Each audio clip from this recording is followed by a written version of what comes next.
Malam itu, hujan turun seakan menumpahkan seluruh kemarahan langit. Guntur bersahutan, membelah keheningan yang mencekam di dalam rumah sederhana yang kusebut sebagai penjara terselubung.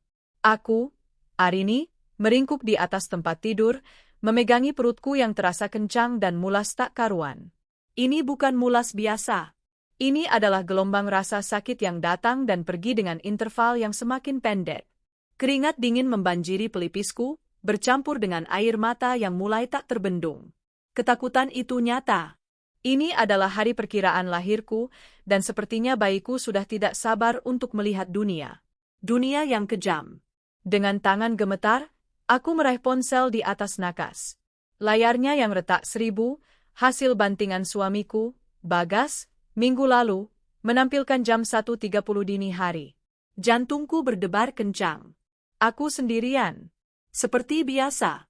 Nomor Bagas kutekan dengan cepat. Panggilan pertama, nada sambung.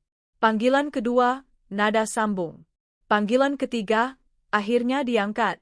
Terdengar suara tawa riuh di seberang, musik, dan suara wanita yang kukenal betul. Suara ibu mertuaku, Risma. Halo? Ada apa malam-malam begini menelepon? Mengganggu saat. Suara Bagas terdengar ketus, tidak ada sedikit pun nada khawatir. Mas Bagas, tolong. Ujarku tertahan, mencoba mengatur napas di antara gelombang rasa sakit yang baru saja menghantam. Perutku sakit sekali. Sepertinya aku mau melahirkan, Mas. Air ketubanku, sepertinya sudah pecah sedikit. Hening sejenak. Kudengar Bagas berbisik kepada ibunya, si Arini, katanya mau melahirkan. Lalu kudengar tawa mengejek ibu Risma. Halah, paling manja saja itu. Bilang padanya, jadi perempuan jangan cengeng. Dulu ibu melahirkan kamu di rumah, dibantu dukun beranak, tidak teriak-teriak begitu. Jantungku serasa diremas. Sakit, lebih sakit dari kontraksi yang sedang kurasakan. Kau dengar itu, Arini? Suara Bagas kembali terdengar. Jangan manja. Aku sedang sibuk menemani ibu. Ibu sedang tidak enak badan. Kau ke rumah sakit saja sendiri. Sudah besar, kan? Jangan merepotkan suami. Tapi, Mas, ini sakit sekali. Aku mulai pendarahan. Aku berbohong sedikit, berharap kata, pendarahan, akan membuatnya panik. Tapi nihil. Pendarahan sedikit itu biasa. Sudah, jangan buang-buang pulsaku. Pergi sendiri sana. Taksi banyak. Klik. Panggilan ditutup. Aku menatap ponsel di tanganku dengan nanar. Air mataku mengalir deras. Inikah pria yang berjanji akan menjagaku seumur hidup di depan penghulu? Inikah keluarga yang seharusnya menyayangiku? Selama 3 tahun pernikahan kami, aku telah menelan hinaan yang tak terhitung jumlahnya. Ibu Risma tidak pernah menyukaiku. Di matanya, aku hanyalah perempuan tak berguna yang menumpang hidup pada anaknya. Bisanya cuma di rumah, menghabiskan uang suami. Tidak bisa cari uang, begitu cemoohnya setiap kali dia datang. Bagas, anak kesayangan ibunya, tentu saja mengamini setiap ucapan itu. Dia sering membandingkanku dengan wanita-wanita karir di luar sana. Dia tidak pernah tahu, atau lebih tepatnya, tidak pernah mau tahu, bahwa kehamilanku ini lemah. Dokter sudah memvonisku untuk istirahat total, ancaman keguguran selalu membayangi di trimester pertama dan kedua. Tapi mereka tak peduli. Bagas semakin jarang pulang. Nafkah pun seringkali lupa ia berikan. Tapi bagiku, itu bukan masalah. Uang tidak pernah menjadi masalah untukku. Tanpa mereka sadari, Arini yang mereka anggap gembel, pengangguran, dan tak berguna ini, adalah pemilik sesungguhnya dari Laras Group, salah satu perusahaan properti dan retail terbesar di negeri ini. Perusahaan tempat Bagas bekerja sebagai manajer rendahan, yang selalu ia banggakan jabatannya di depanku. Semua ini adalah sandiwaraku. Setelah kematian ayahku, aku mengambil alih perusahaan di balik layar. Aku sengaja tampil apa adanya, hidup sederhana, dan menyembunyikan identitasku. Aku ingin mencari cinta yang tulus. Aku ingin memuji pria yang akan menjadi suamiku. Dan Bagas, pria yang kutemui di sebuah kafe sederhana, tampak begitu tulus pada awalnya. Namun, ujian kesetiaan ini gagal total. Pernikahan ini membuktikan bahwa dia dan ibunya hanya mencintai kemewahan yang bahkan tidak mereka tahu aku memilikinya. Mereka hanya serakah pada materi yang tidak kumiliki. Ironis. Gelombang rasa sakit kembali datang, lebih kuat dari sebelumnya. Kali ini, aku merasakan aliran hangat yang nyata di antara kedua kakiku. Aku menyingkap selimut. Darah. Bukan lagi bohong. Ini pendarahan sungguhan. Kepanikan yang sesungguhnya kini melandaku. Bayiku dalam bahaya. Aku tidak bisa mengandalkan mereka. Aku harus bergerak sendiri. Dengan sisa tenaga, aku menekan nomor lain di ponselku. Dina, sepupuku. Satu-satunya orang di dunia ini selain asisten pribadiku yang tahu siapa aku sebenarnya. Halo, Arin? Tumben malam-malam. Dina, tolong aku, teriakku, tak bisa lagi menahan tangis. Aku mau melahirkan. Aku pendarahan. Bagas tidak mau mengantarku. Apa? Kurang ajar? Laki-laki brengsek itu. Oke, tenang, Arin. Aku datang sekarang. Kunci pintumu, jangan kemana-mana. Tidak ada waktu, Din. Rumahmu jauh. Jemput aku di depan kompleks. Aku akan panggil taksi online. Tidak, jangan. Hujan deras begini susah cari taksi. Aku yang pesan dari sini. Kau bisa jalan ke depan? Aku harus bisa, desisku sambil menahan sakit. Aku menyambar tas perlengkapan bayi yang sudah kusiapkan sejak sebulan lalu dan kerudung instan yang tergantung di pintu. Setiap langkah adalah perjuangan. Rasa sakit di perutku menjalar hingga ke punggung. Aku menggigit bibir, menolak untuk pingsan. Aku harus kuat demi anakku. Hujan di luar menggila. Aku berdiri di pos satpam, menggigil kedinginan, basah kuyup. Satpam yang berjaga menatapku iba. Cari taksi, Mbak? Susah jam segini, hujan deras, katanya. Saya sudah pesan, Pak, dustaku. 15 menit terasa seperti selamanya. Taksi yang dipesan Dina tak kunjung datang. Aplikasi menunjukkan, mencari driver. Aku hampir putus asa. Tiba-tiba, sebuah taksi konvensional berwarna biru berhenti. Lampu, kosongnya menyala. Mungkin ini keajaiban. Rumah sakit kasih bunda, Pak. Cepat, seruku begitu membuka pintu. Sopir taksi itu, seorang bapak tua, menatapku kaget melihat kondisiku yang pucat dan basah kuyup sambil memegangi perut. Mbak mau melahirkan? Iya, Pak. Tolong cepat. Saya sudah pendarahan. Tanpa banyak bicara, bapak itu tancap gas. Sabar ya, Mbak. Kita lewat jalan tikus biar cepat. Di dalam taksi yang melaju membelah badai, aku mengirim pesan singkat ke Dina. Sudah dapat taksi. Ke RS Kasih Bunda. Rasa sakit itu kini tak tertahankan.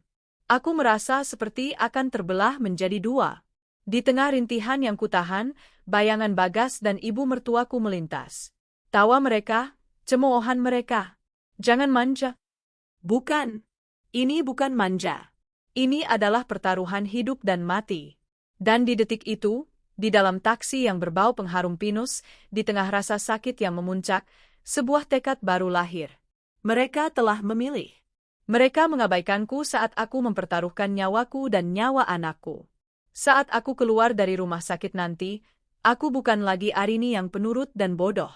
Aku akan menjadi Arini Larasati yang sesungguhnya. Dan mereka akan membayar setiap tetes air mata dan darah yang tumpah malam ini. Roda taksi berhenti tepat di lobi instalasi gawat darurat RS Kasih Bunda. Sopir taksi yang baik hati itu bergegas keluar, memanggil perawat. Sus, tolong, ibu ini mau melahirkan. Pendarahan. 2 orang perawat sigap keluar dengan kursi roda. Ayo, Bu, pelan-pelan. Aku mencengkeram gagang pintu, rasa sakit membuat kakiku lemas tak bertulang. Pak, ini ongkosnya, ujarku sambil menyodorkan beberapa lembar uang ratusan ribu, jauh lebih banyak dari yang seharusnya. Ya ampun, Mbak, tidak usah simpan saja buat biaya rumah sakit, tolaknya halus. Ambil, Pak. Terima kasih sudah menyelamatkan saya dan anak saya, desisku. Bapak itu akhirnya menerima dengan ragu. Semoga lancar ya, Mbak. Ibu dan bayinya sehat. Aku didorong masuk ke ruang observasi. Lampu neon yang terang benderang terasa menusuk mata. Seorang dokter jaga bergegas memeriksaku. Wajahnya serius. Pendarahannya cukup banyak. Detak jantung janin melemah, gumamnya. Kita harus segera bertindak. Suaminya mana, Bu? Pertanyaan itu, pertanyaan sederhana yang menusukku tepat di ulu hati. Suami saya sedang di luar kota, dustaku. Air mata kembali lolos. Arini. Suara yang kukenal menerobos masuk. Dina berlari menghampiriku, wajahnya pucat pasi, rambutnya basah kuyup.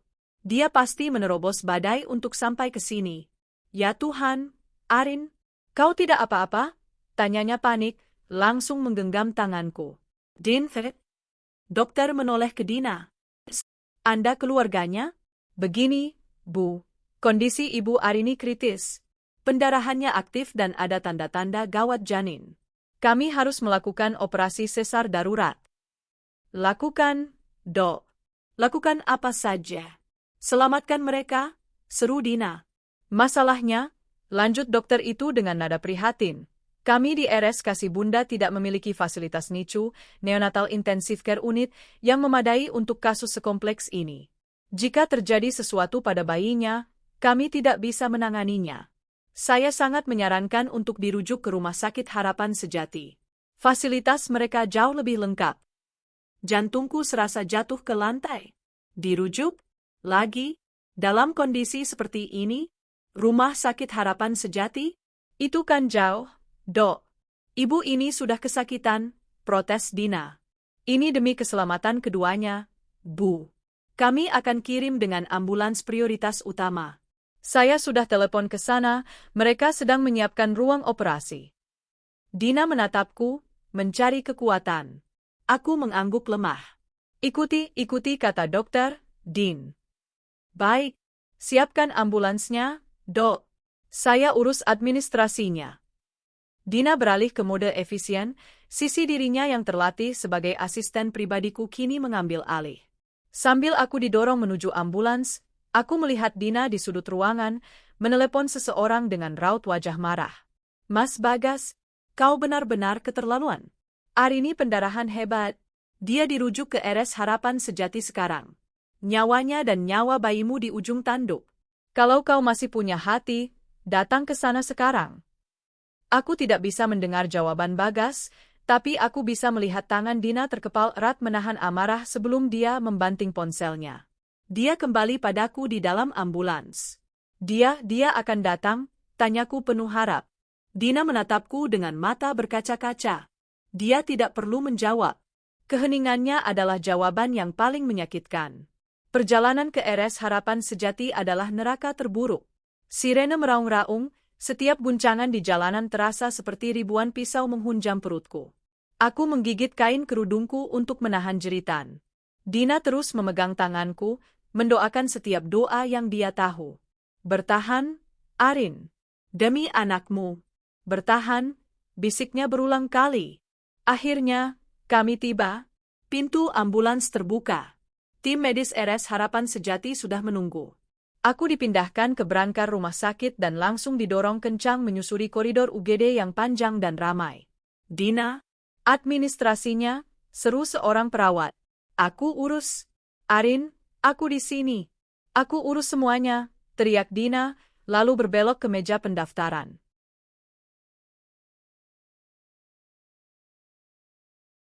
Ku sendirian lagi, didorong oleh perawat. Mataku setengah terpejam, memfokuskan seluruh sisa tenagaku untuk bernapas. Berangkar ini berbelok di persimpangan koridor, melewati area lobi utama yang terang benderang. Dan di sanalah aku melihatnya. Di dekat kafetaria rumah sakit, pemandangan itu terbentang seperti adegan dalam film bisu yang surreal. Di sana, berdiri suamiku, Bagas. Di sebelahnya, ibu mertuaku, Risma.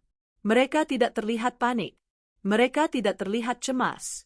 Ibu Risma tertawa, mulutnya terbuka lebar, menunjukkan kebahagiaan yang tulus. Bagas sedang membungkuk, dengan penuh perhatian, pada sosok yang duduk di kursi roda. Seorang wanita. Wanita yang juga sedang hamil besar, mungkin 7 atau 8 bulan. Bagas menyeka sesuatu dari sudut bibir wanita itu dengan ibu jarinya. Gerakan yang begitu lembut, begitu intim. Gerakan yang tidak pernah kuterima darinya. Dia lalu mengelus perut buncit wanita itu, dan wanita itu menelungkupkan tangannya di atas tangan Bagas. Mataku terpaku pada wajah wanita itu. Aku mengenalnya. Sarah. Dia adalah staf administrasi junior di divisi keuanganku. Wanita yang selalu dibanggakan Bagas dan Risma. Lihat si Sarah, Arin. Wanita karir sukses. Jabatannya tinggi. Tidak sepertimu, pengangguran. Jabatannya tinggi? Hati nuraniku tertawa histeris.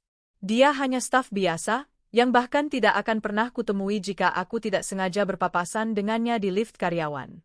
Rombongan kecil yang bahagia itu mulai bergerak. Saat itulah mata Bagas terangkat dan bertemu denganku. Dia melihatku. Dia melihatku di atas berangkar, pucat pasi, berantakan, jelas dalam kondisi darurat medis. Tidak ada kepanikan di matanya. Tidak ada rasa bersalah. Yang ada hanya keterkejutan sesaat yang langsung berubah menjadi raut jengkel. Seolah-olah kehadiranku di sana merusak momen bahagianya. Dia membuang muka. Dia dengan sengaja membuang muka dariku, istri sahnya yang sedang bertaruh nyawa untuk melahirkan anaknya, dan kembali memusatkan perhatiannya pada wanita simpanannya. Berangkar terus melaju, membawaku masuk ke dalam lift khusus pasien. Pintu lift tertutup, memutus pandanganku dari pemandangan terkutuk itu. Seketika, rasa sakit di perutku hilang. Lenyap. Tubuhku menjadi dingin sedingin es. Gelombang kontraksi yang tadi merobek-robekku kini tak terasa lagi. Semuanya tergantikan oleh kehampaan yang luar biasa. Rasa sakit di hatiku, rasa hancur karena pengkhianatan yang begitu telanjang di depan mata, telah membunuh semua rasa sakit fisikku. Nyonya Arini, Nyonya, Anda baik-baik saja? Tekanan darah Anda turun. Suara perawat terdengar panik. Aku menatap lampu di langit-langit lift.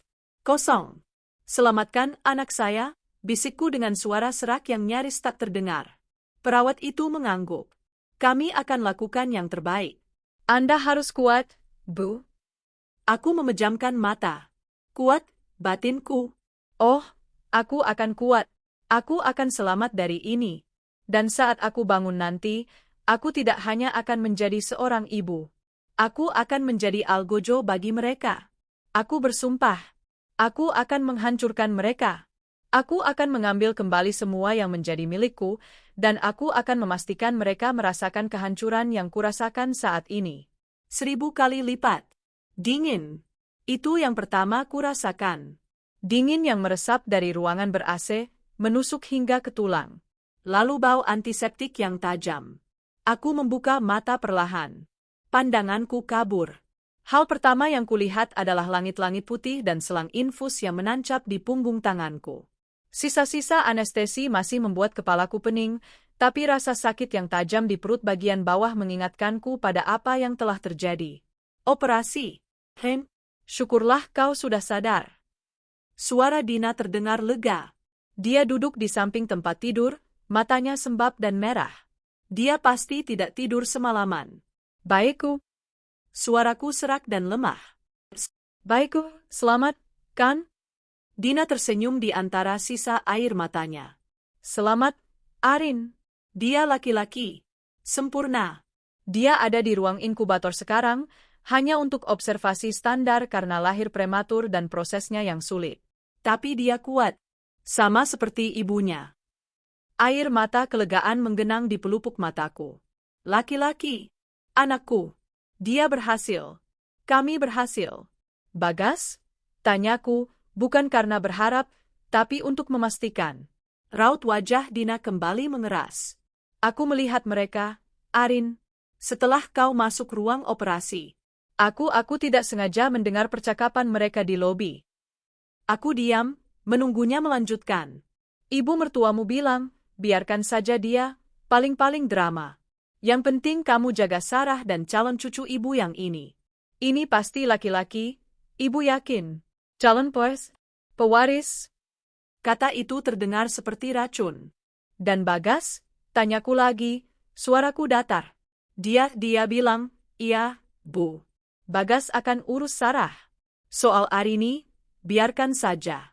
Nanti juga dia telepon lagi kalau sudah selesai.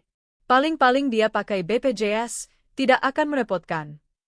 Dia bahkan tidak bertanya kabarmu di meja resepsionis, Arin. Tidak sama sekali. Aku memejamkan mata. Rasa sakit itu, yang tadi sempat mati rasa, kini berubah menjadi bara. Bara kemarahan yang membakar sisa-sisa cinta dan harapan yang mungkin masih kumiliki untuknya. Pewaris, katamu, Risma, tidak akan merepotkan, katamu, Bagas. Kalian salah besar. Din, panggilku. Suaraku kini terdengar berbeda. Lebih dingin, lebih tegas. Dina menatapku, kaget mendengar perubahan nada suaraku. Iya, Arin? Pindahkan aku. Sekarang juga. Pindahkan aku ke kamar VVIP President Suite di lantai paling atas. Gunakan nama asliku. Arini Larasati. Dina terbelalak. Sekarang? Tapi jahitanmu? Aku tidak peduli. Aku tidak mau berada di sini sebagai Arini istri Bagas yang menyedihkan. Aku mau dirawat sebagai pemilik rumah sakit ini. RS Harapan Sejati adalah salah satu aset di bawah Laras Group. Dina mengangguk cepat, insting asistennya mengambil alih. Baik, akan kulakukan. Apalagi? Blokir semua akses informasi tentangku dan bayiku. Tidak ada seorang pun atas nama Bagas atau Risma yang boleh tahu kondisiku atau bayiku. Pasang 2 penjaga di depan kamarku. Siap? Aku mau kau siapkan 3 surat. Pertama, surat pemecatan tidak hormat untuk Sarah atas pelanggaran etika berat dan perbuatan asusila di lingkungan kerja. Lampirkan bukti, aku yakin kau bisa mencarinya di rekaman CCTV kantor. Bagas pasti sering membawanya ke ruangannya. Mata Dina berbinar. Aku tahu persis CCTV mana yang harus kulihat. Kedua, surat gugatan cerai. Siapkan pengacara terbaik dari tim legal kita. Aku mau prosesnya secepat mungkin. Aku mau dia keluar dari rumah kontrakannya. Tidak, biarkan dia di sana. Biarkan dia menikmati kemiskinannya. Tapi sita mobil perusahaan yang dia pakai. Dan yang ketiga, undangan, kataku sambil tersenyum tipis, meski bibirku terasa perih. Aku dengar, wanita itu sedang hamil besar. Pasti mereka akan mengadakan acara 7 bulanan. Cari tahu kapan dan di mana. Kita akan datang. Aku dan anakku. Dina menatapku ngeri sekaligus takjub. Arin, kau serius? Aku tidak pernah seserius ini seumur hidupku, Din. Lalu, Bagas? Biarkan dia sibuk dengan pewarisnya. Biarkan dia mengira aku masih istri bodoh yang menangis di rumah kontrakan. Saat dia sadar, semuanya sudah terlambat. Beberapa jam kemudian, aku sudah berada di sebuah ruangan yang lebih mirip apartemen mewah daripada kamar rumah sakit. Dokter spesialis terbaik datang memeriksaku, memanggilku dengan hormat, Nyonya Larasati. Sore harinya, seorang perawat mendorong boks bayi mungil ke dalam kamarku. Dia sudah stabil, Nyonya. Dia sangat tampan. Aku meminta perawat meninggalkan kami berdua. Hanya aku dan dia. Aku mengulurkan jariku, menyentuh pipinya yang mungil dan merah. Dia menggeliat, bibir kecilnya mencari-cari. Air mataku jatuh. Kali ini bukan air mata kesakitan atau kekecewaan.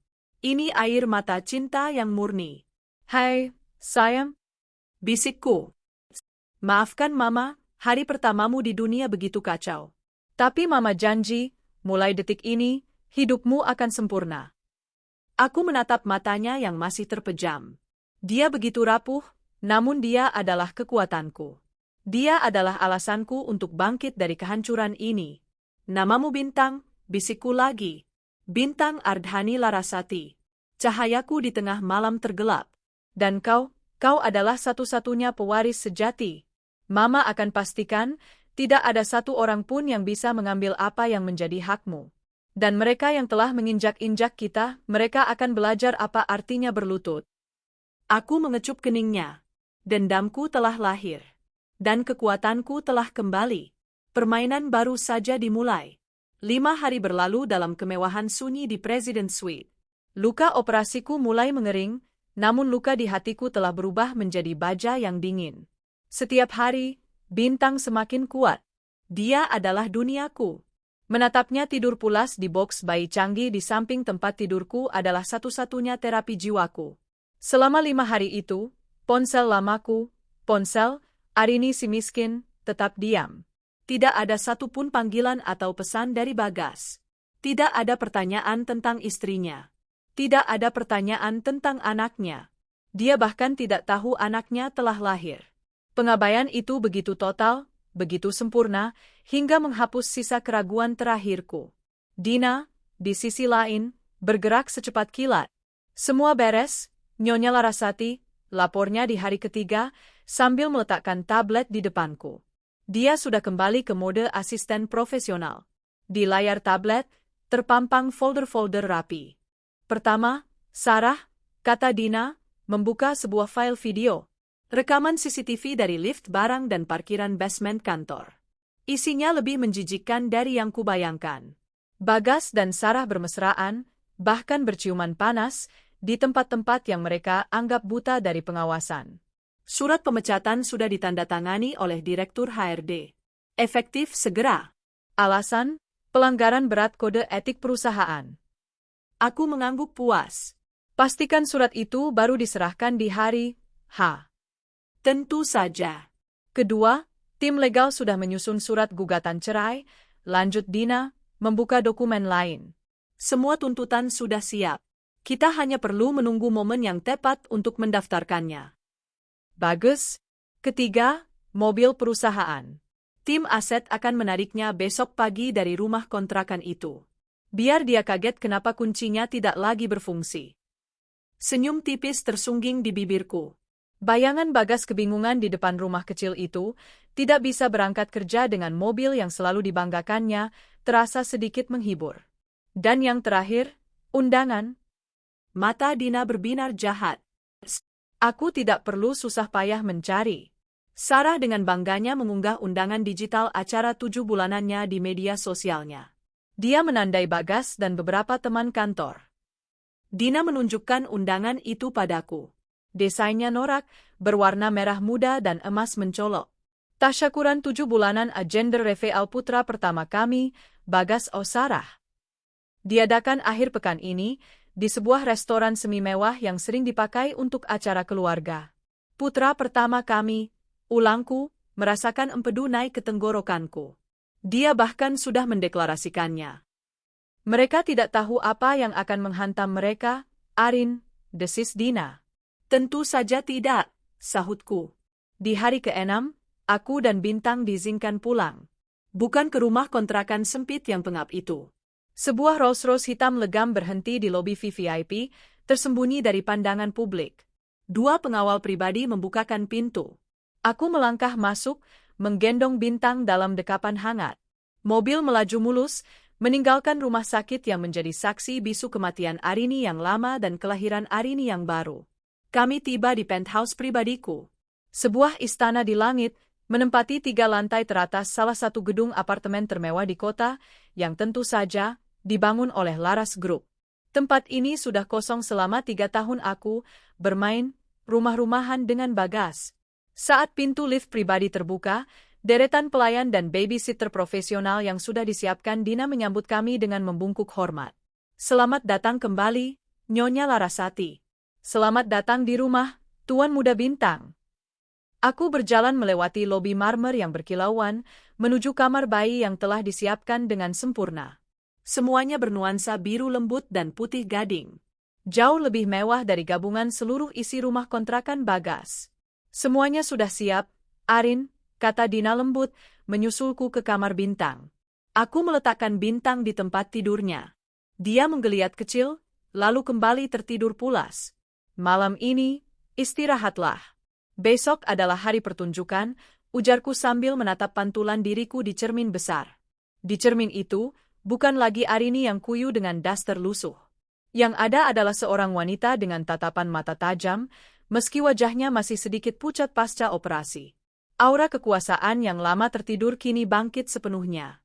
Aku sudah menyiapkan gaunmu, kata Dina. Dan 2 amplop yang kau minta. Aku menyentuh pipi Bintang. Kita akan pergi ke pesta, sayang.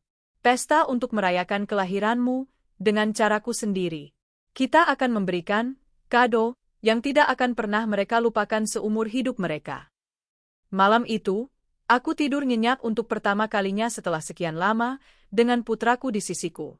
Aku tidak lagi merasa sakit. Aku tidak lagi merasa hancur. Aku merasa bersemangat. Karena besok, aku akan mengambil kembali panggung yang seharusnya menjadi milikku. Restoran itu didekorasi dengan balon-balon merah muda dan emas yang norak, persis seperti undangan digitalnya. Musik dangdut koplo menghentak pelan, menjadi latar suara tawa dan obrolan para tamu. Di panggung kecil di sudut ruangan, Bagas dan Sarah duduk di kursi yang dihias seperti singgasana raja dan ratu. Sarah tampak berseri-seri, mengelus perutnya yang buncit dengan bangga. Dia mengenakan gaun brokat berwarna rose gold yang ketat, memamerkan kehamilannya. Bagas, di sampingnya, mengenakan kemeja batik yang serasi, tersenyum lebar sambil menyalami tamu-tamu yang kebanyakan adalah rekan kerja mereka dari Laras Group. Ibu Risma berdiri di dekat pintu, bertingkah seperti nyonya rumah. Dia menyeringai puas, memamerkan perhiasan imitasi barunya, mungkin hadiah dari Bagas. Hidupnya terasa sempurna. Dia berhasil mendapatkan menantu, wanita karir, yang akan memberinya pewaris laki-laki.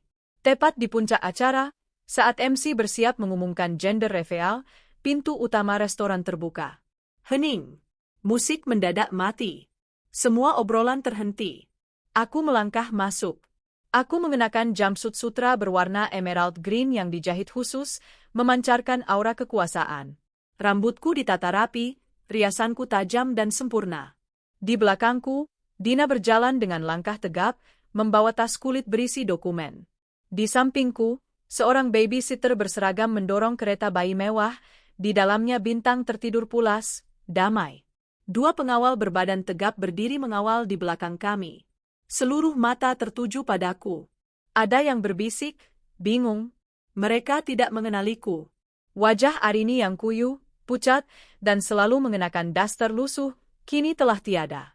Yang mereka lihat adalah seorang wanita asing yang cantik, kaya, dan penuh kuasa. Kecuali 3 orang. Mata Bagas membelalak. Senyumnya membeku.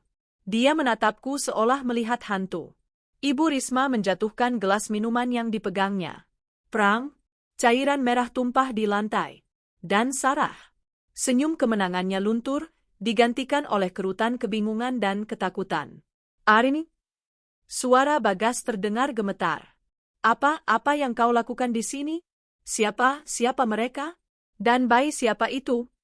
Aku berjalan pelan, tumit sepatuku beradu dengan lantai marmer, suaranya menggema di ruangan yang senyap.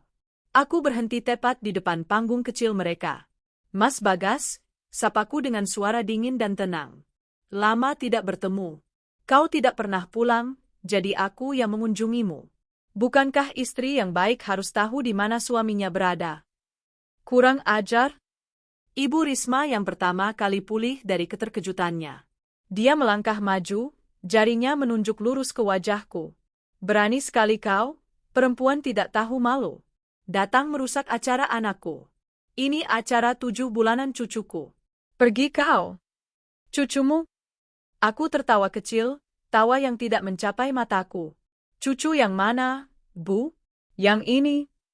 Aku memberi isyarat pada babysitter untuk mendorong kereta bayi Bintang ke depan. Para tamu berkerumun, ingin tahu. Bagas menatap bayi di dalam kereta itu. Bayi siapa itu? Arin. Jangan menghadap. Oh, kenalkan, kataku, suaraku kini mengeras, terdengar jelas oleh setiap orang di ruangan itu. Ini Bintang Ardhani, putraku. Dan juga putramu, Mas Bagas.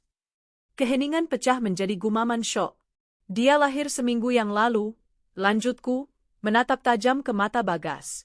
Di malam saat aku pendarahan dan memohon padamu untuk mengantarku ke rumah sakit. Malam di mana kau bilang aku, jangan manja, karena kau sibuk mengurus mereka. Wajah Bagas pucat pasi. Dia teringat. Boh? Sarah tiba-tiba menjerit. Dia berdiri dari kursinya, menunjukku dengan tangan gemetar. Dia bohong, Mas. Itu pasti anak haram. Kau pasti berselingkuhkan, makanya kau bawa anak itu ke sini untuk merusak acaraku. Selingkuh? Aku menaikkan satu alisku. Itu keahlianmu, Sarah. Bukan keahlianku. Aku beralih menatapnya. Kau tampak sangat bangga, ya. Merasa menang? Mendapatkan pria impianmu? Menjadi menantu kesayangan? Merasa punya jabatan tinggi? Tentu saja, sahut Ibu Risma sengit. Menantuku ini wanita karir sukses. Punya jabatan. Tidak sepertimu, pengangguran yang cuma bisa menghabiskan uang. Jabatan tinggi? Aku tersenyum miring. Maksud Anda, staf administrasi junior di divisi keuangan Laras Group. Wajah Sarah langsung pias. Gumaman kembali terdengar dari para tamu, yang notabene rekan kerja mereka. Mereka tahu posisi Sarah yang sebenarnya. Dan, pengangguran? Aku menoleh ke kerumunan tamu. Banyak dari kalian yang bekerja di Laras Group, kan? Kalian pasti sering mendengar nama pemilik perusahaan. Sosok yang tidak pernah kalian lihat. Arini Larasati. Hening. Total. Beberapa manajer senior yang hadir tampak berpikir keras, lalu mata mereka membelalak ngeri saat mereka menyatukan kepingan teka-teki itu. Sese? Salah satu dari mereka tergagap. Ya, potongku. Aku Arini Larasati, pemilik Laras Group. Perusahaan tempat kalian semua bekerja. Perusahaan yang menggaji suamiku. Aku menoleh ke Bagas, dan menggaji selingkuhannya. Jika tadi keheningan, sekarang adalah kekacauan. Ponsel di mana-mana terangkat, merekam. Wajah Bagas kini bukan lagi pucat, tapi hijau. Dia gemetar hebat. Sayang tidak ini salah paham? Salah paham? Aku maju selangkah. Saat kau membiarkanku pendarahan sendirian? Saat kau membuang muka di lobi rumah sakit karena sibuk mengurus pelakor ini? Itu salah paham. Pelakor? Sarah menjerit lagi. Jaga mulutmu. Mas Bagas mencintaiku. Dia mencintai uangku, bodoh, desisku. Dan kau bahkan lebih bodoh lagi. Kau pikir kau siapa? Aku memberi isyarat pada Dina. Dina. Kado pertama. Dina melangkah maju dengan anggun, mengeluarkan sebuah amplop tebal berlogo Laras Group dan menyerahkannya pada Sarah. Apa ini? Tanya Sarah, tangannya gemetar hebat saat membukanya. Surat pemecatan, jawabku lantang. Atas nama Arini Larasati, CEO Laras Group. Alasan, pelanggaran berat kode etik perusahaan dan perbuatan asusila yang merusak nama baik perusahaan. Kau dipecat. Efektif detik ini. Bruk. Sarah pingsan, tubuhnya ambruk di lantai. Bagas panik, mencoba menolongnya. Tapi Ibu Risma tidak. Mata Ibu Risma kini menatapku dengan cara yang berbeda. Kebencian itu hilang, digantikan oleh perhitungan. Dia baru saja menyadari sesuatu. Uang. Kekayaan yang tak terhingga. Arini, sayang. Menantuku, serunya, tiba-tiba berlari ke arahku dengan tangan terbuka, air mata buaya langsung menggenang. Ya Tuhan, jadi kau, cucuku, Bintang. Sini sama Oma. Ya ampun, Oma tidak tahu, Nak. Maafkan Oma. Dia mencoba meraih Bintang dari kereta bayinya. Jangan sentuh dia, teriakku. Dua pengawalku langsung maju, menghalangi tubuh Risma. Jangan kau kotori anakku dengan tangan munafikmu. Arin, tapi aku ibumu. Kau bukan ibuku, potongku tajam. Ibuku tidak akan membiarkan menantunya sekarat. Kau mau, pewaris, kan? Itu. Aku menunjuk Sarah yang tergeletak di lantai. Rawat dia dan anak haramnya. Itu cucumu, bukan anakku. Aku kembali menatap Bagas, yang kini berlutut di lantai, di antara Sarah yang pingsan dan ibunya yang syok. Arin, maafkan aku hilaf. Aku tidak tahu, Arin, sumpah. Aku cinta sama kamu, kita mulai dari awal, ya? Demi Bintang. Aku menatapnya dengan jijik. Cinta? Kau bahkan tidak tahu apa arti kata itu. Dina. Kedua. Dina menyerahkan amplop kedua dan melemparkannya tepat ke wajah Bagas. Itu surat gugatan ceraiku, kataku. Pengacaraku akan menghubungimu besok.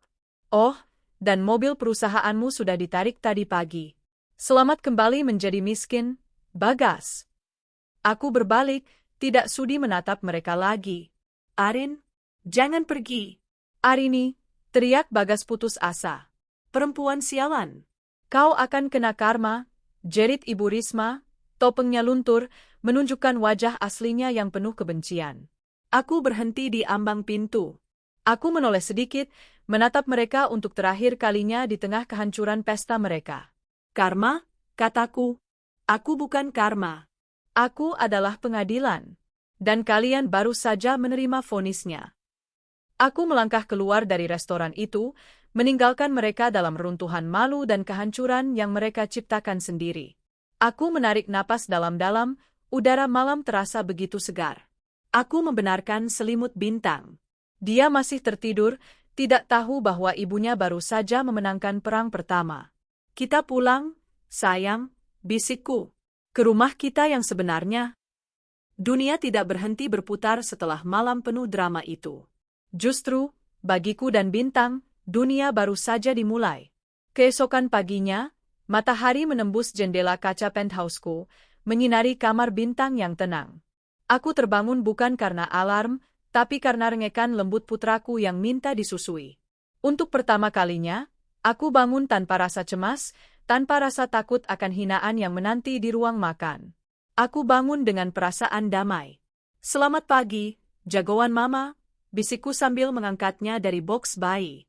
Hidupku kini berputar di dua poros, Bintang dan Laras Group.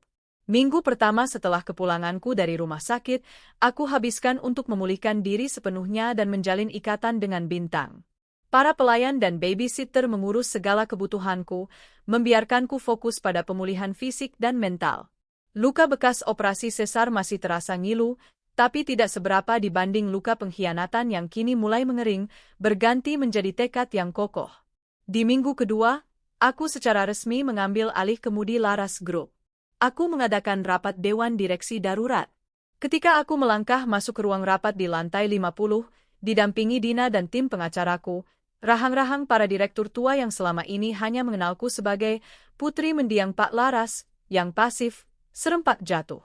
Mereka terbiasa berurusan dengan manajer operasional yang kutunjuk. Mereka tidak pernah menyangka bahwa Arini Larasati, yang asli akan muncul, apalagi dalam balutan powersuit biru navy yang tegas dan tatapan mata yang tak menyisakan ruang untuk negosiasi. Selamat pagi, tuan-tuan, sapaku, suaraku menggema di ruangan yang kedap suara itu. Masa berkabung saya telah usai. Masa persembunyian saya juga telah berakhir. Mulai hari ini, saya, Arini Larasati, mengambil alih posisi saya sebagai CEO dan Chairwoman Laras Group. Semua keputusan besar harus melalui saya. Tidak ada yang berani membantah. Aura kekuasaan yang kupancarkan, didukung oleh fakta bahwa aku adalah pemegang saham mayoritas absolut, membuat mereka semua tunduk. Permainan sandiwaraku telah berakhir. Sementara itu, di belahan kota yang lain, neraka baru saja dimulai bagi 3 orang yang telah menghancurkanku.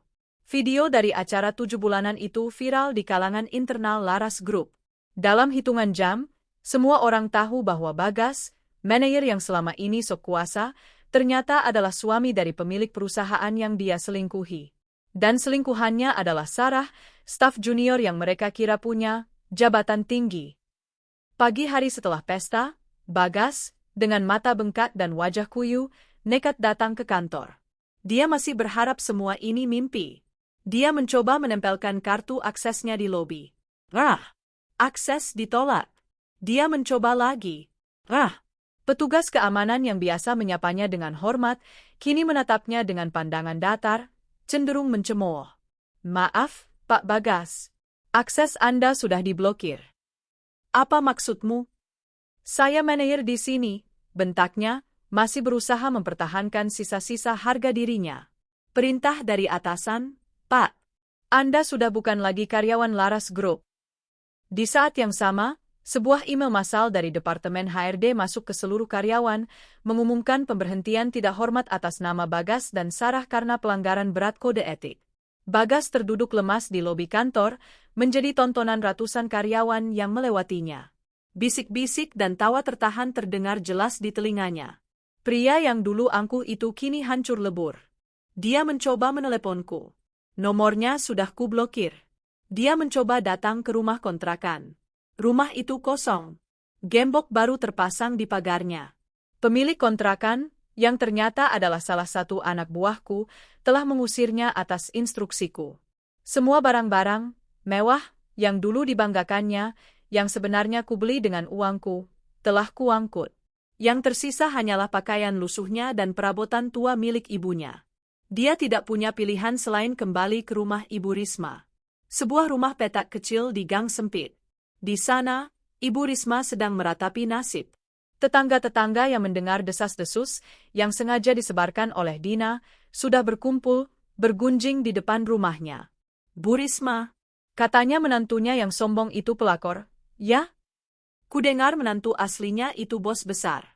Yang punya gedung-gedung tinggi itu. Karma itu, Bu Risma. Dulu menghina-hina menantu pertamanya yang baik hati, sekarang malukan. Risma membanting pintu, menangis histeris. Impiannya menjadi nyonya besar, memiliki perhiasan berlian, dan dipandang hormat, kini sirna. Dia kembali menjadi bahan tertawaan di lingkungannya. Dan Sarah. Syok akibat kejadian malam itu memicu kontraksi prematur. Dia dilarikan ke rumah sakit umum kelas 3 oleh Bagas, satu-satunya tempat yang bisa mereka jangkau tanpa uang dan fasilitas. Sarah melahirkan bayi perempuan yang lemah beberapa minggu lebih awal. Ketika dia sadar, yang dia lihat hanyalah Bagas yang tampak seperti mayat hidup dan Ibu Risma yang menatapnya penuh kebencian. Perempuan sialan, desis Risma. Kau bilang kau punya jabatan tinggi. Kau bilang kau kaya. Ternyata kau sama saja gembelnya. Kau menipu anakku. Aku tidak menipu, pekit Sarah lemah. Mas Bagas yang bilang dia akan menceraikan Arini. Dia bilang Arini tidak berguna. Tapi Arini kaya raya, bodoh, teriak Bagas frustrasi. Kaya raya. Dan kau membuatku kehilangan segalanya. Jadi ini salahku? Pertengkaran hebat pecah di ruang perawatan kelas 3 yang pengap itu. Mereka saling menyalahkan, saling membenci. Cinta yang dulu mereka agung-agungkan, lenyap tak berbekas, digantikan oleh kenyataan pahit bahwa mereka kini sama-sama miskin dan hancur. Seminggu kemudian, kurir pengadilan tiba di rumah petak Ibu Risma, mengantarkan surat panggilan sidang cerai pertama untuk Bagas. Dia membukanya dengan tangan gemetar. Tuntutanku jelas, cerai talak. Hak asuh penuh atas Bintang Ardhani Larasati. Tidak ada harta gonogini, karena semua harta adalah milikku. Dan pelarangan bagi Bagas dan Risma untuk mendekati Bintang dalam jarak 500 meter, dengan alasan KDRT psikis dan penelantaran anak. Bagas tahu dia tidak punya apa-apa untuk melawanku. Tim pengacaraku adalah yang terbaik. Dia tidak punya uang, tidak punya pekerjaan, tidak punya kuasa. Dia kalah. Kalah telat. Aku menutup dokumen laporan dari tim pengacaraku. Semuanya berjalan sesuai rencana. Aku menatap Bintang yang tertidur di pelukanku. Lihat, sayang, bisikku. Dunia jauh lebih adil sekarang. Waktu adalah penyembuh sekaligus penempa. 5 tahun telah berlalu sejak malam di mana aku terlahir kembali. Di penthouse megahku, suara tawar yang menggema. Mama, Mama, lihat. Pesawat Bintang bisa terbang tinggi. Aku menoleh dari tablet kerjaku. Bintang, putraku yang kini berusia 5 tahun, berlari ke arahku di taman rooftop kami. Dia bocah yang tampan, cerdas, dan sangat aktif. Matanya berbinar cerah, mewarisi ketegasan mataku, namun dengan senyum hangat yang entah dia dapat dari mana. Dia adalah replika kecilku dalam versi laki-laki dan pusat dari alam semestaku. Wow! Hebat sekali, sayang. Aku menangkapnya dalam pelukan, menghujaninya dengan ciuman. Kau merakitnya sendiri dengan Paman Dito. Dito, yang awalnya adalah salah satu pengawalku, kini telah menjadi kepala keamanan sekaligus sosok paman bagi Bintang. Iya, Mama, nanti Bintang mau jadi pilot. Atau jadi bos besar kayak Mama, celotehnya. Kau bisa jadi apa saja yang kau mau, Nak, kataku lembut. Hidupku sempurna. Laras Group di bawah kepemimpinanku berkembang 5 kali lipat. Aku tidak lagi bersembunyi di balik layar. Wajahku kini menghiasi sampul majalah bisnis. Arini Larasati, Ratu properti yang bangkit dari tidur panjangnya. Media mencintaiku. Seorang single mother muda, cantik, kaya raya, dan brilian. Mereka tidak tahu badai yang harus kulalui untuk sampai di sini. Proses perceraianku dengan Bagas selesai dalam 2 kali sidang. Dia tidak berani muncul. Hakim mengabulkan semua tuntutanku. Dia dan ibunya lenyap dari kehidupanku, seperti debu yang tertiup angin. Perintah pelarangan itu masih berlaku, dan aku memastikan tim keamananku mengawasinya. Aku tidak pernah mendengar kabar mereka lagi. Dan aku tidak peduli. Sampai suatu sore, aku sedang meninjau proposal pembangunan resor baru di Bali ketika Dina masuk ruang kerjaku. Wajahnya tampak aneh. Campuran antara ragu dan kasihan. Arin, panggilnya pelan. Ini aneh. Dia selalu memanggilku, Nyonya, di jam kerja. Ada apa, Din? Wajahmu serius sekali. Dina meletakkan sebuah amplop coklat kusam di atas meja kerjaku. Tidak ada logo perusahaan. Tidak ada cap pos mewah. Alamat pengirimnya ditulis tangan dengan tulisan gemetar. Dari sebuah rumah sakit umum di pinggir kota. Ini datang lewat pos satpam di lobi bawah, kata Dina. Ditujukan kepadamu. Bukan sebagai CEO. Tapi sebagai Arini, istri Bagas. Jantungku berhenti berdetak sesaat. Nama itu. Nama yang sudah lama kukubur. Tanganku sedikit gemetar saat membuka amplop itu. Isinya hanya selembar kertas robekan buku tulis. Arini, aku tidak tahu apakah surat ini akan sampai padamu. Aku tidak tahu apakah kau akan membacanya. Aku juga tidak tahu harus memulainya dari mana. Arin, aku sekarat.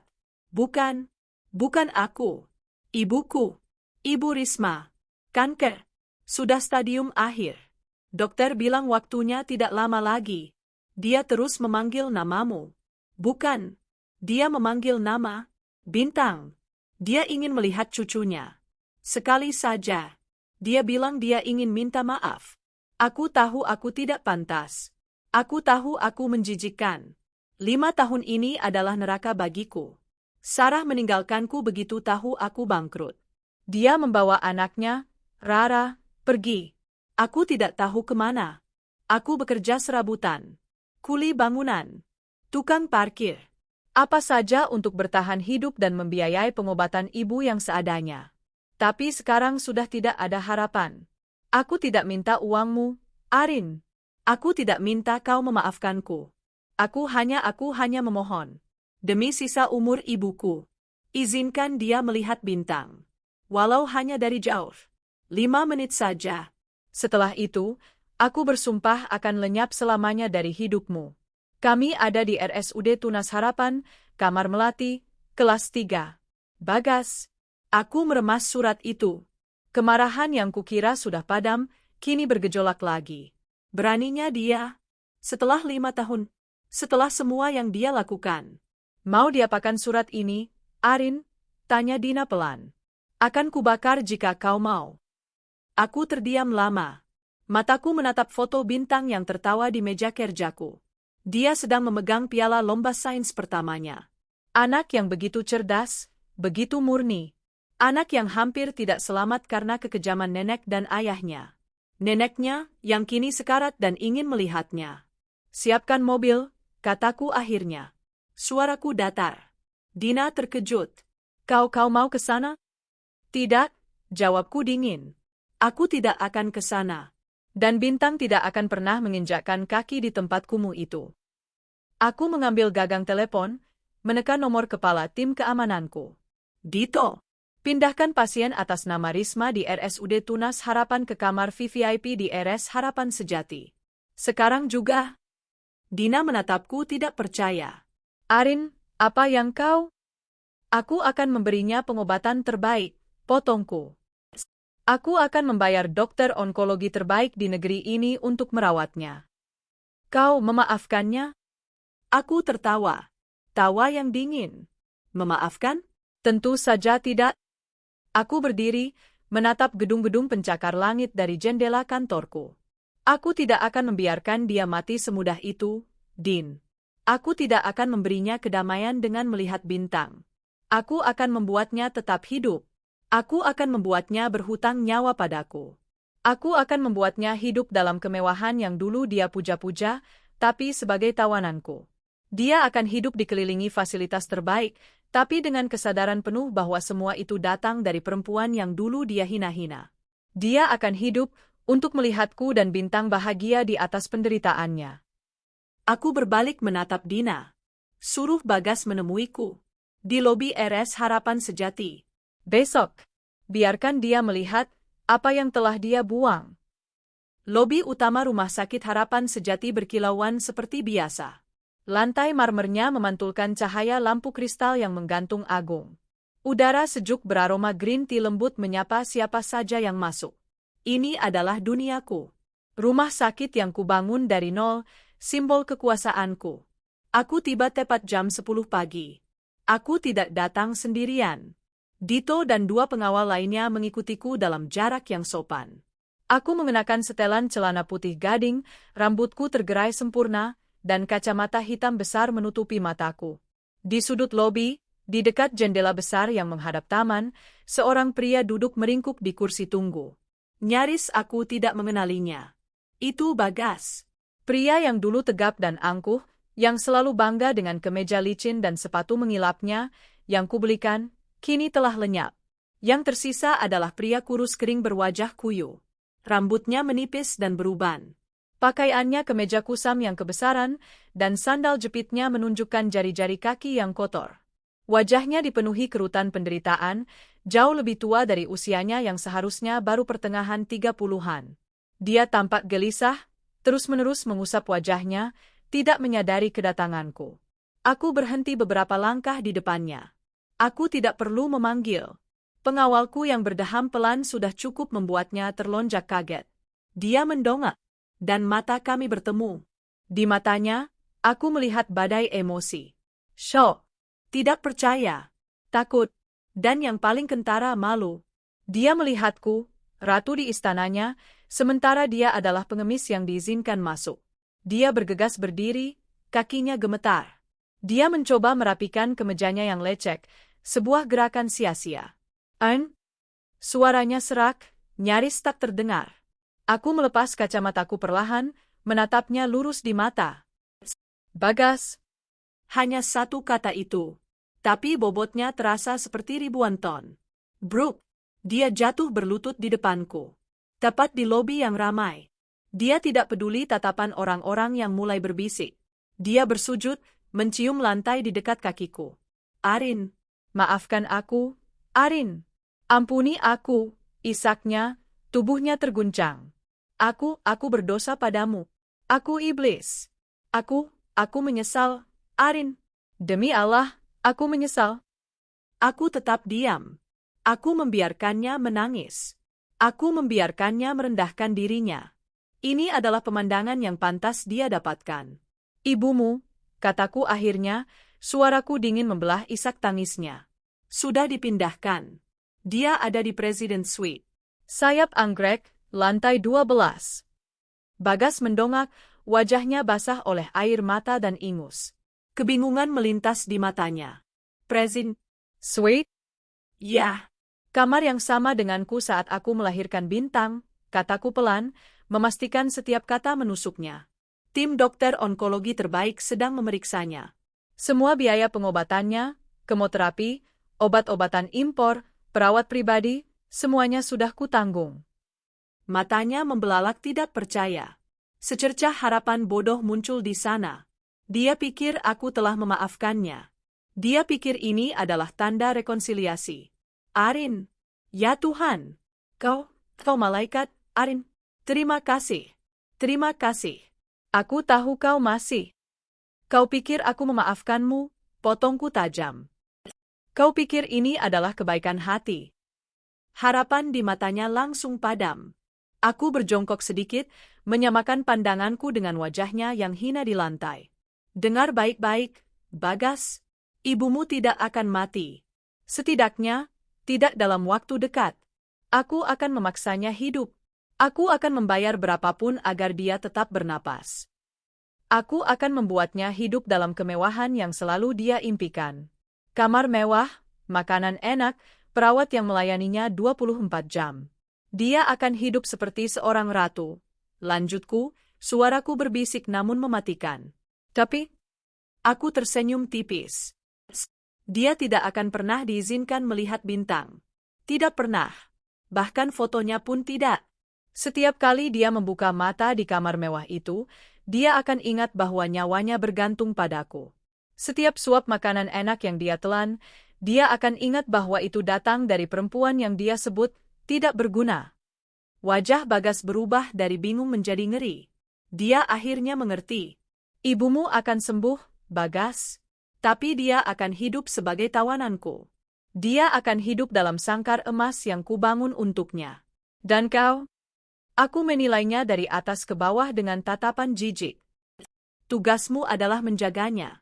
Kau boleh tinggal di kamar penunggu yang mewah di sebelahnya. Kau boleh makan makanan sisa dari kamarnya. Kau akan hidup dari belas kasihanku. Setiap hari, kau akan melihat ibumu menderita secara mental, merindukan cucu yang tidak akan pernah bisa dia sentuh. Kau. Dia tergagap, tidak bisa berkata-kata. Ini lebih kejam dari yang bisa dia bayangkan. Aku apa? Kejam? Tanyaku. Apakah ini lebih kejam daripada membiarkan istrimu pendarahan sendirian di tengah malam? Apakah ini lebih kejam daripada membuang muka saat istrimu didorong di brankar menuju operasi antara hidup dan mati? Apakah ini lebih kejam daripada menghina dan menginjak-injakku selama 3 tahun? Dia tidak bisa menjawab. Dia hanya bisa gemetar. Oh, satu lagi. Tambahku sambil kembali berdiri tegak. Aku dengar Sarah meninggalkanmu. Membawa anaknya, Rara. Kasihan sekali. Dia terperangah. Aku tahu segalanya. Kau tidak punya siapa-siapa lagi, Bagas. Kau tidak punya pekerjaan, tidak punya harga diri, tidak punya keluarga selain ibu sekarat yang kini menjadi tawananku. Kau hanya punya aku, musuhmu, yang kini memberimu tempat tinggal dan makanan. Aku memakai kembali kacamata hitamku. Pertunjukan selesai. Nikmati fasilitasnya, Bagas. Dito, panggilku pada pengawalku. Antar, Tuan, Bagas ke kamar ibunya. Beri dia kartu akses, tapi hanya untuk lantai 12 dan lobi. Baik, Nyonya. Bagas masih berlutut di lantai, menatapku dengan tatapan kosong. Jiwanya telah hancur berkeping-keping. Satu hal terakhir, kataku sambil berbalik. Perintah pelarangan 500 meter itu masih berlaku untuk bintang. Jangan pernah berpikir untuk mendekatinya. Penjagaanku ada di mana-mana. Jika kau melanggarnya, bahkan satu langkah pun, aku akan pastikan kau membusuk di penjara atas tuduhan penelantaran. Aku melangkah pergi, suara tumit sepatuku menggema pasti di lantai marmer. Aku tidak menoleh ke belakang lagi. Rasa sakit? Tidak ada. Kemenangan? Ya. Puas? Sangat. Dia mengambil segalanya dariku. Sekarang, aku mengambil segalanya darinya. Termasuk haknya untuk melihat ibunya mati dengan tenang. Kamar Presiden Suite di lantai 12 itu persis seperti yang kuingat. Tirai sutra tebal, sofa kulit yang lembut, TV layar datar 80 inci, dan ranjang pasien super canggih yang lebih mirip tahta. Wangi green tea yang sama, yang kupilih sendiri untuk rumah sakit ini, menguar lembut. Di atas ranjang itu, terbaring Ibu Risma. Dia sudah sadar ketika Bagas masuk, diantar oleh Dito. Wajah wanita tua itu tampak kebingungan. Dia menatap langit-langit berukir, infus dengan cairan obat mahal menetes di lengannya, dan perawat pribadi yang berdiri sigap di sudut ruangan. Bagas? Panggilnya lemah. Kita di mana? Ini surga? Bagas menelan ludah, rasa pahit memenuhi kerongkongannya. Dia berjalan ke sisi tempat tidur, penampilannya yang gembel kontras dengan kemewahan ruangan. Bukan, Bu, jawabnya serak. Kita di RS Harapan Sejati. Di kamar Vivi. Mata Risma melebar. Happy? Bagaimana bisa? Kau dapat uang dari mana? Secercah harapan serakah muncul di matanya. Apa Arini? Ya, Arini, potong Bagas, suaranya hampa. Risma tersenyum lebar, senyum yang sama seperti saat dia menertawakan penderitaanku. Bagus. Akhirnya perempuan itu Dia memaafkan kita. Dia pasti masih mencintaimu, Gas. Dia membayar semua ini. Kita kaya lagi, nak. Ibu tahu dia tidak akan bisa hidup tanpamu. Dia mencoba duduk, tapi rasa sakit kankernya membuatnya meringis. Bu, jangan. Panggil dia. Panggil Arini ke sini, perintah Risma. Dan Bintang. Suruh dia bawa cucuku. Aku mau memeluknya. Aku mau minta maaf, lalu kita bisa tinggal bersamanya di rumah mewahnya. Kau harus menikahinya lagi, Gas. Tawa Bagas meledak. Tawa yang kering, putus asa, dan terdengar gila. Dia tertawa sampai air matanya mengalir. Menikahinya lagi? Tinggal bersamanya? Ibu tidak mengerti, desis Bagas. Dia kemudian menceritakan semuanya. Pertemuan di lobi. Kata-kata Arini. Setiap detail dari rencana kejam yang telah disusun Arini untuk mereka. Saat Bagas selesai bicara, senyum di wajah Risma telah lenyap. Wajahnya yang pucat kini berubah menjadi kelabu seperti mayat. Tidak? Bisiknya. Tidak dia tidak mungkin sekejam itu. Dia bercanda, kan, Gas? Dia hanya menakut-nakutimu, kan? Dia tidak bercanda, Bu, kata Bagas getir. Dia menanggung semua biaya ini agar ibu tetap hidup. Agar kita berdua menderita. Aku mau Bintang. Risma tiba-tiba menjerit, suaranya yang lemah menjadi melengking. Aku mau cucuku. Aku neneknya. Dia tidak berhak melarangku. Panggil dia. Panggil Aing. Perawat pribadi yang berjaga di sudut tampak kaget, tapi Dito, yang berdiri di luar pintu, memberi isyarat agar perawat itu tetap tenang. Dia tidak akan datang, Bu.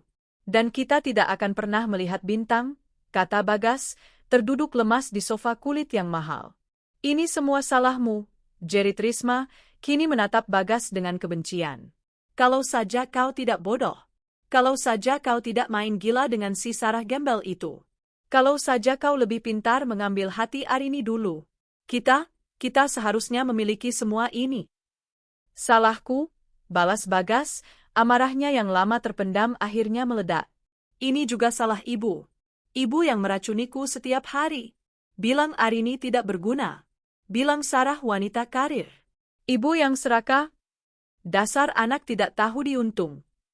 Mereka bertengkar hebat di dalam sangkar emas mereka. Perawat hanya bisa menunduk, sementara Dito di luar pintu mendengarkan dengan senyum puas, merekam semuanya lewat ponselnya untuk dilaporkan padaku. Hari-hari berlalu menjadi minggu. Minggu menjadi bulan. Kondisi Risma, di luar dugaan, membaik. Kanker stadium akhirnya merespons kemoterapi mahal itu. Dia tidak sekarat lagi. Dia stabil. Tapi dia terpenjara. Setiap hari adalah siksaan yang sama. Dia bangun di kamar mewah. Disuapi makanan lezat oleh perawat. Diberi obat terbaik. Tapi dia tidak boleh keluar. Dia hanya bisa menonton TV, melihat berita tentang kesuksesan Laras Group, tentang filantropi, Nyonya Arini Larasati, yang dipuja-puja media. Dan Bagas. Dia ada di sana. Menjadi bayangan. Tugasnya hanya satu, menemani ibunya yang semakin gila. Dia makan dari sisa makanan rumah sakit. Dia tidur di sofa beludru di ruang tunggu. Dia tidak punya uang sepeser pun. Kartu aksesnya hanya berfungsi untuk lantai itu. Dia adalah pelayan tanpa bayaran, sekaligus narapidana. Risma semakin sering mengamuk. Dia melempar nampan makanan. Dia mencaci maki perawat. Aku mau cucuku. Berikan aku Bintang. Setiap kali dia mengamuk, perawat akan memanggil Dito. Dito akan masuk dengan tenang.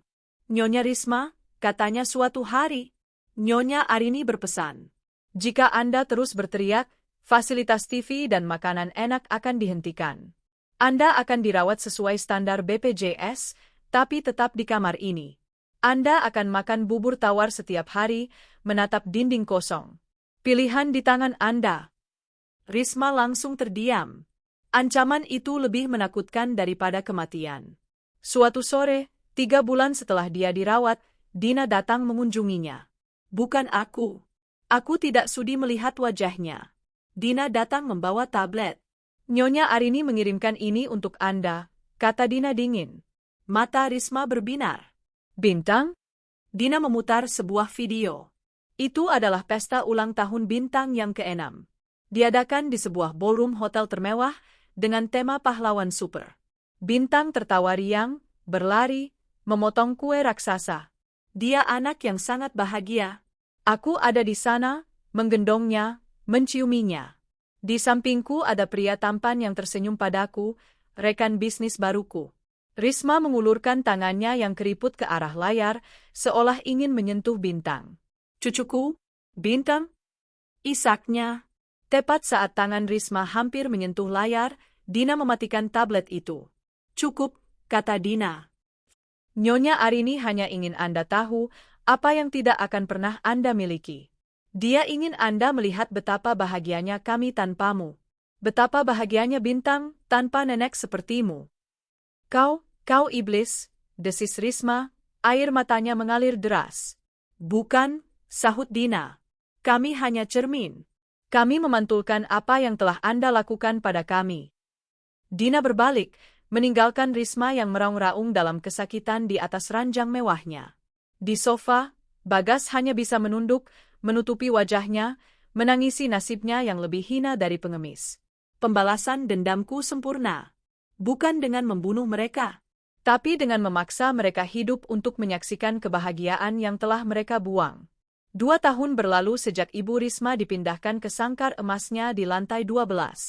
Total 7 tahun sejak malam di mana Bintang lahir. Bintang kini berusia 7 tahun, seorang bocah lelaki yang cerdas dan penuh empati. Dia adalah murid teladan di sekolah internasional terbaik. Dia tahu dia tidak punya ayah, tapi dia tidak pernah merasa kekurangan kasih sayang. Dia punya mama, punya Bude, Dina, dan Paman, Dito, serta seluruh staf di rumah yang memanjakannya. Aku sendiri telah berubah. Dendam yang dulu membara kini telah menjadi bara api yang tenang. Aku tidak lagi bangun setiap pagi dengan amarah. Aku bangun dengan rasa syukur. Aku memimpin perusahaanku bukan lagi dengan ambisi menghancurkan, tapi dengan ambisi membangun. Membangun masa depan untuk putraku dan untuk ribuan karyawanku. Pria yang tersenyum di video ulang tahun Bintang itu, namanya Reza. Dia adalah seorang arsitek brilian yang menjadi mitra bisnisku. Selama 2 tahun terakhir, dia tidak hanya membantuku membangun resor-resor ramah lingkungan, tapi dia juga dengan sabar membantuku membangun kembali kepercayaan pada cinta. Dia tahu masa laluku. Dia tahu segalanya. Dan dia tidak goyah. Dia mencintai Arini Larasati, sang ratu properti, sekaligus Arini yang rapuh di baliknya. Dan yang terpenting, dia menyayangi Bintang seperti anaknya sendiri. Suatu sore, Dina masuk ke kantorku. Kali ini, wajahnya tenang. Arin, ada telepon dari RS Harapan Sejati. Lantai 12. Aku menghentikan pekerjaanku. Sudah lama aku tidak mendengar kabar dari lantai itu. Ada apa? Nyonya Risma meninggal dunia. 1/2 jam yang lalu. Serangan jantung. Kali ini, tim dokter tidak bisa menyelamatkannya. Aku terdiam. Aku tidak tahu harus merasakan apa. Tidak ada kesedihan. Tapi juga tidak ada kebahagiaan. Yang ada hanyalah rasa lega. Sebuah bab yang sangat panjang akhirnya ditutup. Dan Bagas, tanyaku. Dia ada di sana saat ibunya meninggal. Sekarang dia hanya duduk diam di samping jenazah. Menurut perawat, dia tidak menangis. Tidak bicara. Hanya menatap kosong. Urus pemakamannya, perintahku pelan. Pilihkan tempat pemakaman umum yang layak. Bayar semua biayanya. Setelah itu, berikan Bagas sejumlah uang. Cukup untuk dia memulai hidup baru di kota lain. Dina mengangguk. Dan kartu aksesnya? Nonaktifkan, kataku. Dia sudah bebas dari tugasnya. Dia bukan lagi tawananku. Dina tersenyum kecil. Kau akhirnya melepaskannya, Arin. Aku tidak melepaskannya, koreksiku sambil menatap foto Bintang di mejaku. Aku melepaskan diriku sendiri. Dendam adalah beban. Dan aku sudah terlalu lama memikulnya. Saatnya aku benar-benar bahagia. Malam itu, di penthouseku, aku sedang menemani Bintang mengerjakan PR menggambarnya. Mama, lihat, ini Bintang, ini Mama. Dia menunjuk dua sosok di kertasnya. Lalu ini siapa, Ma? Tanyanya polos, menunjuk satu sosok pria dewasa yang dia gambar di sampingku. Sebelum aku sempat menjawab, bel lift pribadi berbunyi. Reza masuk, membawa sekotak pizza besar dan senyum hangatnya. Halo, jagoan. Papa Reza bawa pizza? Papa Reza. Bintang menjatuhkan pensil warnanya dan berlari memeluk Reza. Hatiku menghangat. Papa? Bintang sendiri yang memilih panggilan itu. Reza menangkap tatapanku.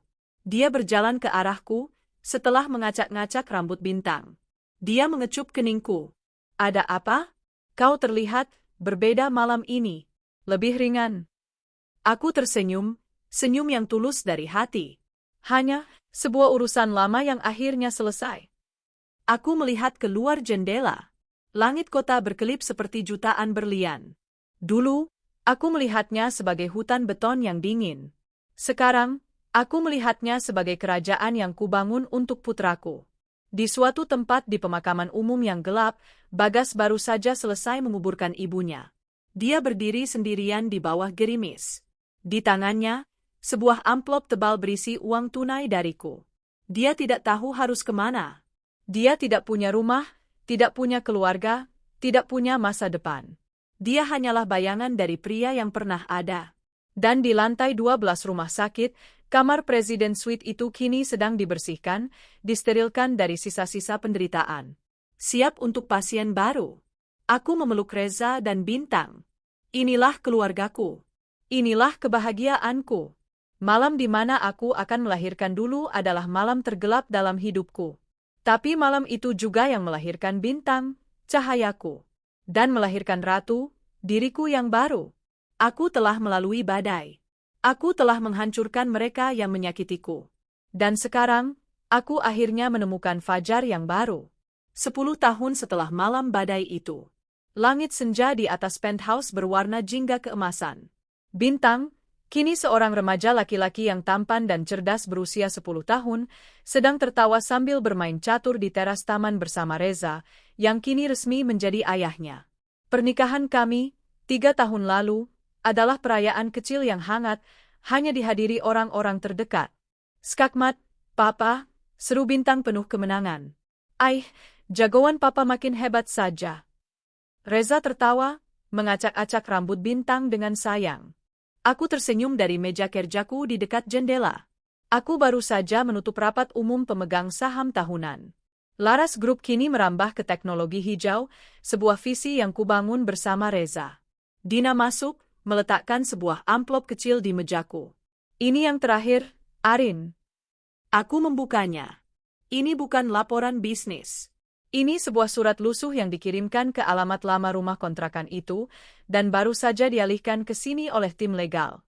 Surat itu sudah berumur beberapa tahun, ditulis oleh Sarah.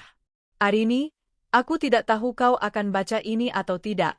Aku menulis ini dari sebuah rumah singgah. Rara, putriku, sakit-sakitan. Hidupku hancur. Aku tahu aku salah.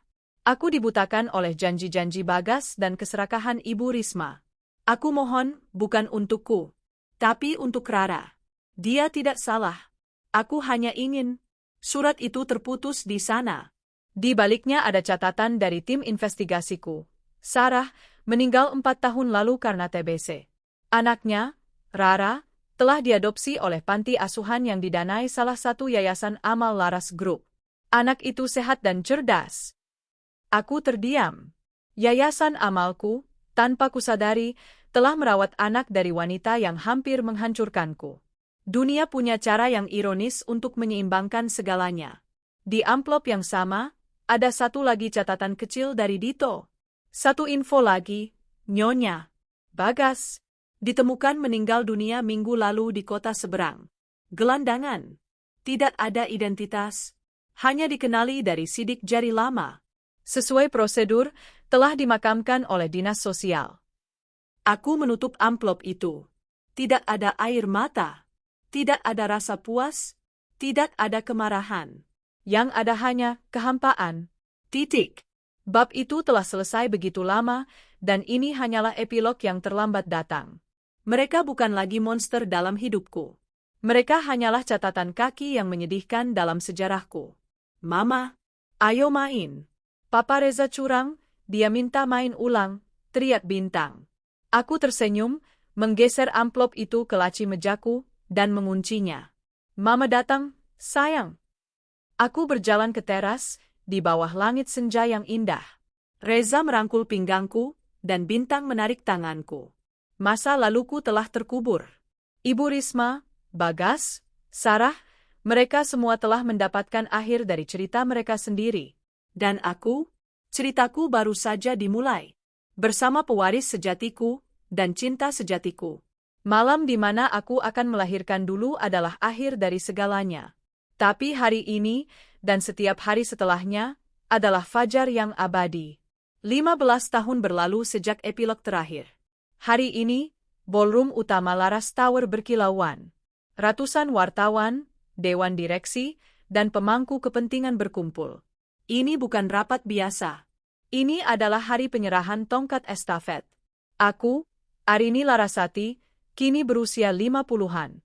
Meski beberapa uban perak mulai menghiasi rambutku, tatapan mataku tetap tajam, namun kini dipenuhi kehangatan dan kedamaian. Di sampingku, Reza berdiri tegap, tangannya menggenggam tanganku erat. Di sisi lain, Dina, yang kini menjadi partner bisnis sekaligus sahabat sejatiku, tersenyum bangga. Di atas panggung, di bawah sorotan lampu, berdiri seorang pemuda gagah berusia 25 tahun. Bintang Ardhani Larasati. Putraku. Dia telah menyelesaikan studinya di universitas terbaik luar negeri dengan predikat summa cum laude. Selama 5 tahun terakhir, dia telah bekerja keras, merangkak dari divisi terbawah di Laras Group, membuktikan kemampuannya tanpa mengandalkan nama besar ibunya. Dan hari ini, dia secara resmi diangkat menjadi CEO baru Laras Group. Terima kasih atas kepercayaan yang telah diberikan, suara Bintang dalam dan penuh percaya diri, menggema di seluruh ruangan. Dia menatap dewan direksi, lalu matanya beralih padaku. Namun, pidato saya hari ini bukan tentang angka atau proyek. Pidato saya adalah tentang fondasi perusahaan ini, lanjutnya. Semua orang tahu Laras Group dibangun di atas properti dan inovasi. Tapi itu salah. Laras Group dibangun di atas sesuatu yang jauh lebih kuat, tulang punggung seorang wanita. Ruangan menjadi hening. Matanya tidak lepas dariku. Perusahaan ini, katanya, suaranya sedikit bergetar oleh emosi, dibangun dari air mata, darah, dan pengkhianatan yang dialami oleh ibu saya. Dia membangun kerajaan ini bukan dari warisan, tapi dari rasa sakit. Dia mengubah reruntuhan hatinya menjadi gedung-gedung pencakar langit. Aku merasakan air mata hangat mulai menggenang. Reza meremas tanganku lebih erat. Mama, Bintang memanggilku langsung. Anda mengajariku bahwa kekayaan sejati bukanlah tentang apa yang kita miliki, tapi tentang apa yang kita perjuangkan. Anda mengajariku bahwa kekuatan terbesar bukanlah tentang menghancurkan musuh, tapi tentang membangun masa depan yang lebih baik dari abu mereka. Anda mengajariku bahwa pewaris sejati bukanlah dia yang mewarisi nama atau harta, tapi dia yang mewarisi nilai-nilai, integritas, dan hati. Dia mengangkat gelasnya. Untuk CEO Emeritus, untuk Ratu Sejati, untuk ibuku, Arini Larasati. Saya berjanji, saya tidak akan hanya memimpin perusahaan ini. Saya akan merawat warisan Anda. Warisan kekuatan, ketangguhan, dan cinta. Tepuk tangan membahana di seluruh ruangan. Aku berdiri, berjalan ke atas panggung, dan memeluk putraku. Putra yang hampir tidak terlahir ke dunia. Putra yang menjadi alasanku untuk hidup. Mama bangga padamu, Bintang, bisikku di telinganya. Lebih dari yang kau tahu. Aku tahu, Emma, balasnya. Aku tahu semuanya. Malam itu, setelah pesta selesai, kami bertiga, aku, Reza, dan Bintang, berdiri di taman rooftop penthouse kami. Jadi, apa rencanamu sekarang, Ratu Pensiunan? Goda Reza sambil merangkulku. Aku tertawa. Aku ingin melihat cucu. Bintang tersedak minumannya. Mama, aku baru saja dari sini. Kami semua tertawa. Tawa yang lepas dan bahagia. Aku menatap Bintang. Dia tidak hanya cerdas dan kuat. Dia pria yang baik. Dia menghormati wanita. Dia penuh kasih. Dia adalah kebalikan dari pria yang telah menelantarkannya. Kemenanganku bukan lagi tentang kehancuran Bagas atau Risma. Itu adalah cerita lama yang sudah berdebu. Kemenangan sejatiku berdiri di depanku. Hidup, bernapas, dan bersinar lebih terang dari bintang manapun. Pembalasan dendam terbaikku adalah hidupku. Hidupku yang bahagia, penuh cinta, dan warisanku yang kini berada di tangan yang tepat. Tangan sang pewaris sejati.